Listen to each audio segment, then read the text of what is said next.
jamaah kita masih kurang. Jadi ditambah dengan jamaah YouTuber. Jamaah YouTuber ramai di luar, yang nonton di luar ramai. Jamaah dalam masjid sedikit.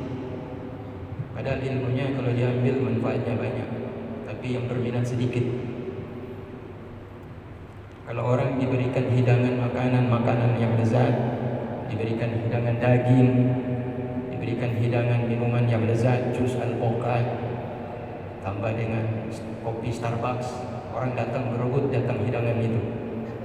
Tapi ketika orang berbicara tentang ilmu agama zaman ini sangat sedikit sekali kita jumpai orang yang berminat, berbondong-bondong, berlomba-lomba untuk datang menghadiri, bahkan menjauh, lari dari majelis-majelis ilmu, lari dari majelis-majelis pengajian. Inilah menunjukkan tipisnya iman. Semakin akhir zaman semakin tipis iman, semakin dilihat pengajian semakin melarikan diri dari pengajian. Maka mau tidak mau para dai-dai harus berpikir keras bagaimana supaya dakwah itu bisa tersebar luas. Salah satu caranya itu dengan cara pakai YouTube nih. Karena orang sekarang lebih banyak nonton YouTube daripada nonton televisi. Dan orang lebih suka mendengar ceramah itu lewat YouTube daripada hadir di majelis ta'lim. Betul, mengaji di majelis YouTuber itu boleh. Di majelis YouTuber itu boleh.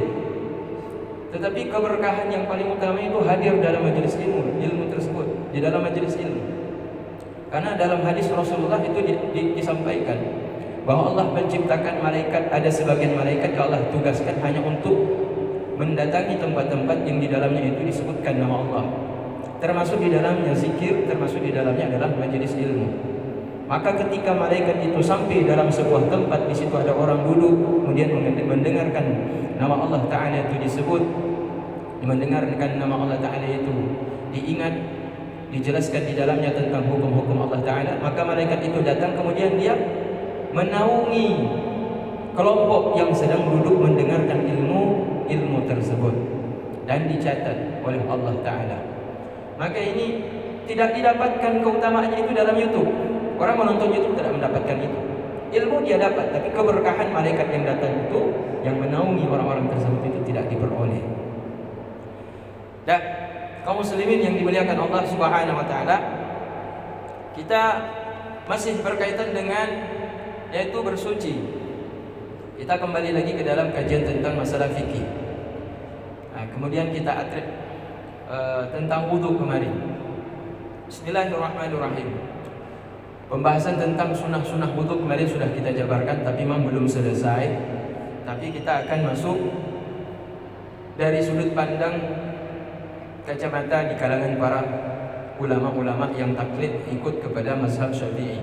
Di antaranya adalah Al-Imam Al-Ghazali, Imam Abu Hamid Ahmad Al-Ghazali.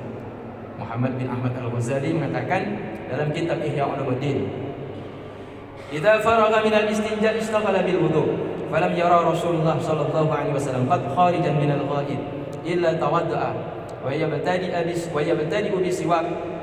Faqad qala Rasulullah sallallahu alaihi wasallam, inna afwahakum turukul Qur'an fatayyibuha bi siwak." Jika telah selesai daripada beristinja, cebok, selesai Nabi buang kencing, buang air kecil dan buang air besar, Nabi itu sibuk berwudu. Kalau kita habis buang air besar, keluar saja habis cebok tu, usap dengan air, siram dengan air, gosok dengan sabun, keluar terus, masuk kantor, pergi pasar. Kalau Nabi tidak, selesai beliau istinja, beliau bersihkan tempat buang hajat tadi itu, sudah disiram suci, beliau tidak meninggalkan wudu. Ishtaghala bil wudu, beliau sibuk dengan wudu. Jadi hampir boleh dibilang Nabi kalau selesai buang air besar dan buang air kecil, bukan saja istinja bersuci, tapi Rasulullah menambah dengan berwudu. Maka ini yang dikatakan dawam wudu. Dawam wudu itu artinya continue, berkelanjutan, tidak pernah berhenti Rasulullah mensucikan dirinya, jasmaninya dan rohaninya dengan cara berwudu. Kalian coba nanti, bapak-bapak nanti coba ketika ambil air wudu, ketika selesai buang hajat, air kecil atau air besar, coba selesai itu berwudu dan rutinkan, kerjakan itu setiap hari. Tiba giliran suatu hari kalau itu sudah menjadi kebiasaan, maka kita merasa ada yang kurang. Ketika selesai kita buang hajat tadi, buang air kecil dan buang air besar, tapi kita tidak berwudu, rasanya kurang sempurna istinja kita, rasanya kurang sempurna bersucinya kita. Kenapa? Karena tidak berwudu. Nah, ini kalau orang sudah melekat pada dirinya kebiasaan sunnah Nabi ini, maka akan merasa kurang kalau sunnah ini tidak diamalkan, tidak dilakukan. Falam yura Rasulullah sallallahu alaihi wasallam qattu kharijan min al-ghaid illa tawadda'a. Maka tidak pernah dilihat, hampir tidak pernah dilihat Rasulullah sallallahu alaihi wasallam sekalipun keluar daripada tempat buang air hajat, buang air besar atau buang air kecil, terkecuali Rasulullah pasti dia berwudu keluar dari tempat buang hajat besar dan buang hajat kecil. Meski ini sunnah, meski ini berwudu dalam hal ini bukan untuk melaksanakan sholat, maka hukumnya adalah sunnah. Tapi Rasulullah sekalipun tidak pernah meninggalkan perbuatan sunnah ini. Wa yabtadi'u bis-siwak, dan sebelum Rasulullah sallallahu alaihi wasallam berwudu, beliau mulai pertama dengan siwak, yaitu gosok gigi, tapi dengan kayu. Kalau kita dengan sikat, made in Cina, bukan siwak yang memang terbuat daripada kayu arak. Itu kayu siwak memang, kayu arak kalau tidak salah ya. Nanti bapak-bapak cari kayu siwak.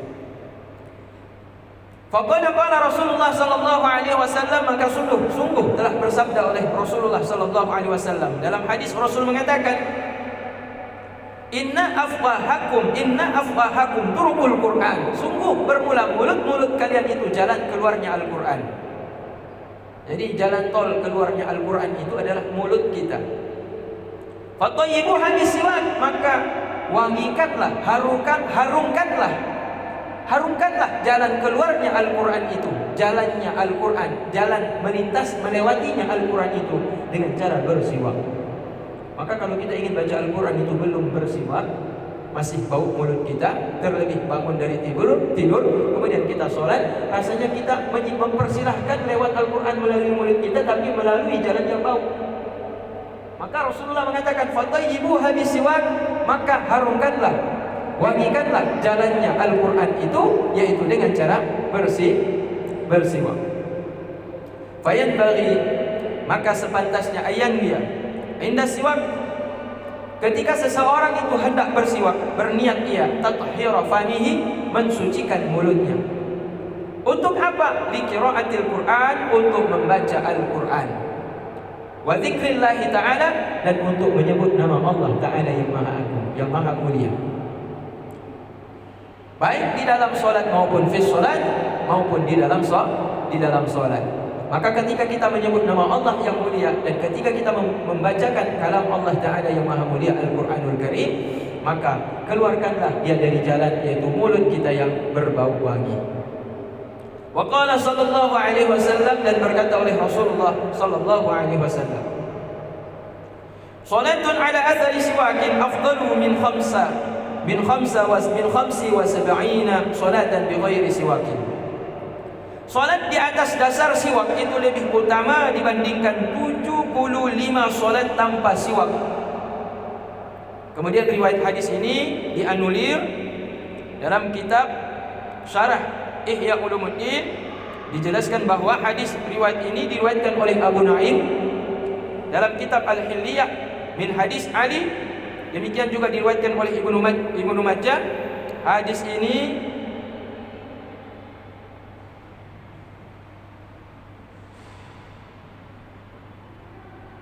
tiga. Iya, hadis ini dalam kitab As-Siwak dari hadis Ibnu Umar dengan isnad yang lemah, isnadnya dhaif.